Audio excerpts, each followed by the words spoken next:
Saya boleh tunjukkan teknik yang tidak sensitif. Teknik tidak buat non-Muslim rasa macam nak dakwah ni jangan bincang agama. Tak bincang agama, bincang apa Brother Lim? Takkan nak bincang makan-makan saja. Bincang ilmu, bincang sains, sesuatu yang tidak memihak kepada kita, tidak memihak kepada mereka. Sains ni, penemuan sains oleh pakar saintis, dia memihak kepada kita ke?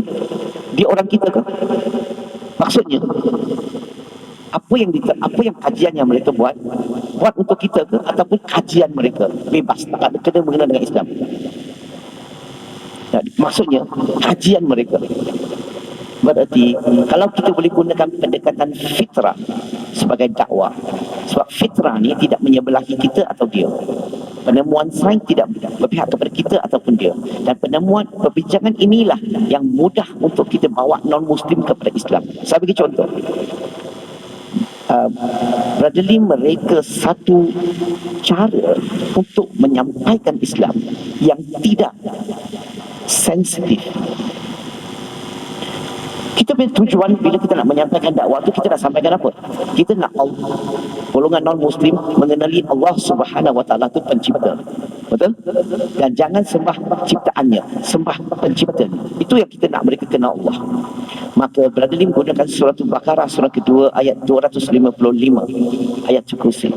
Ayat ini sebenarnya adalah kayu ukur untuk mengenali siapa Tuhan, siapa bukan Tuhan.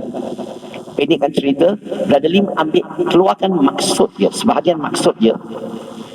Okey. Brother Lim letak pencipta, ciptaan. Majoriti agama mereka percaya kepada Tuhan, alam ini ciptaan Tuhan. Mereka percaya macam itu. Lebih kurang sama dengan kita. Dan kita keluarkan ayat itu tadi. Maksud ayat itu, pertama kita letak kekal selama-lamanya atau kekal abadi. So dia letak pencipta, ciptaan. Tanya dia, pencipta kekal ke tak kekal? Non-Muslim akan kata kekal. Fitrah.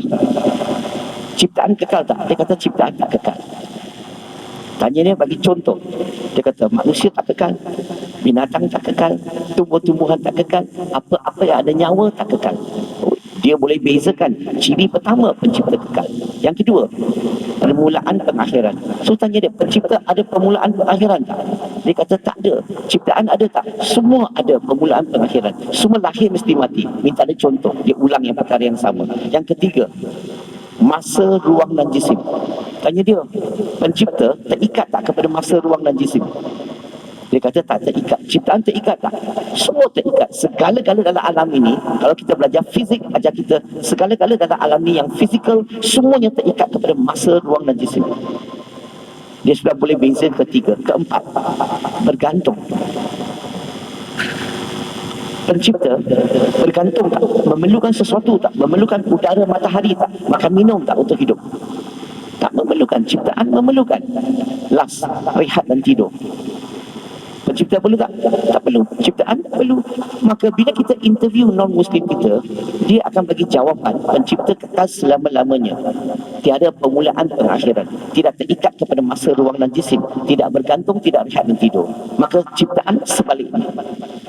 Maka kita dah bagi tahu, kita dah ingatkan dia tentang fitrah dia yang dia boleh bezakan ciri-ciri pencipta, ciri-ciri ciptaan. Dan kalau kamu tanya non-Muslim, di dunia ni ada macam-macam Tuhan ya? Yes.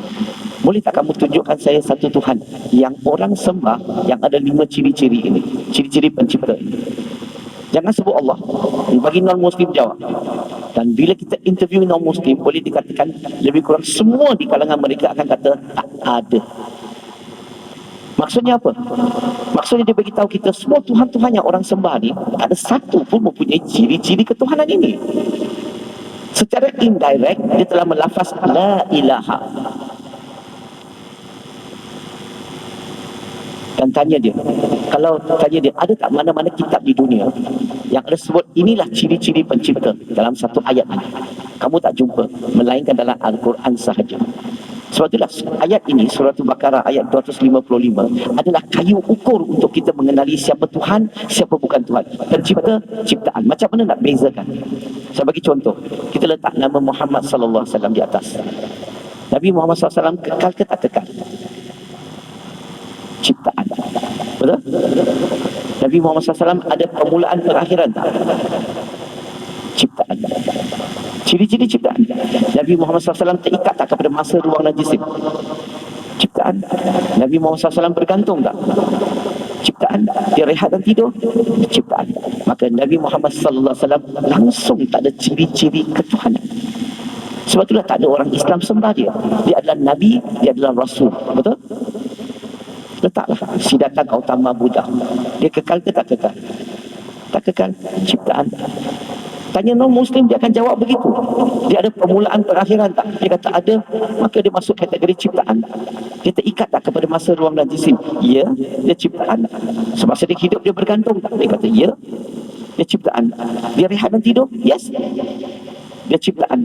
Maka Siddhartha Gautama Buddha begitu hebat sebagai, ada setengah-setengah orang Cina akan menyembah dia sebagai Tuhan, ada setengah-setengah anggap dia sebagai guru. Maka jelas tak sekarang buktikan dia ni sebagai manusia, sebagai insan, sebagai guru, tetapi dia tidak ada ciri-ciri ketuhanan. Letak Jesus Christ. Jesus Christ kekal ke tak kekal? Kalau ikut dalam sebut dalam Bible, in the Gospel of Matthew chapter 27 verse 46, he died on the cross. Kekal ke tak kekal? Tak pedulilah dia hidup balik kemudian, tapi dia pernah mati. Boleh faham? Maka dia tidak kekal. Dia ada permulaan tak? Yes. Mereka menyambut Christmas permulaan. Matthew chapter 2 verse 1, he was born in Bethlehem. Dia lahir di Bethlehem. Ada permulaan. Ciptaan. Dia terikat tak kepada masa, ruang dan jisim? Yes. Ciptaan. Semasa dia hidup, dia bergantung tak? Yes. Ciptaan. Dia rehat dan tidur? Yes. Ciptaan. Letaklah apa-apa nama Tuhan di atas yang orang sembah, semua akan masuk kategori ciptaan. Oh, sebelum saya nak pergi jauh, nak tanya, pernah tak orang di sini tengok cerita Super God? Itu Hollywood punya wayang. Super God, pernah? Iron God, Ultra God. Kenapa wayang-wayang semua ni Superman, Ultraman, man saja, dia tak ada God kat belakang? Sebab berapa hebat, berapa kuat, berapa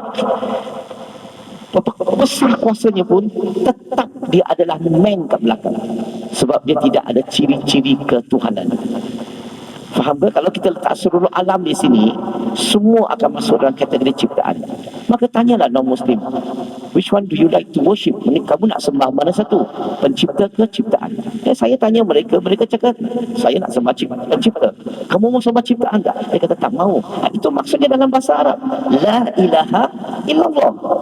Dan perbincangan sedemikian yang tidak membawa 5 to 10 minutes, yang kita boleh menyampaikan dakwah kepada begitu mudah sekali supaya orang kenal Allah. Dia terima tak terima lain cerita, itu hidayah urusan Allah. Kerja sampaikan. Ramai kita tak susah nak mula. Apa masalahnya? Mungkin di kalangan kita ni, kita rasa ini suatu, kita lihat dakwah ni satu beban bagi diri kita. Betul? Tapi saya selalu lihat ini adalah peluang untuk kita. It is an opportunity. Allah nak bagi peluang. Allah nak naikkan darjat kita. Allah nak masukkan kita ke syurga yang tinggi. Ini peluang. Allah letak 13 juta non-Muslim untuk kita ada peluang untuk menyampaikan, untuk dapatkan pahala-pahala semua itu.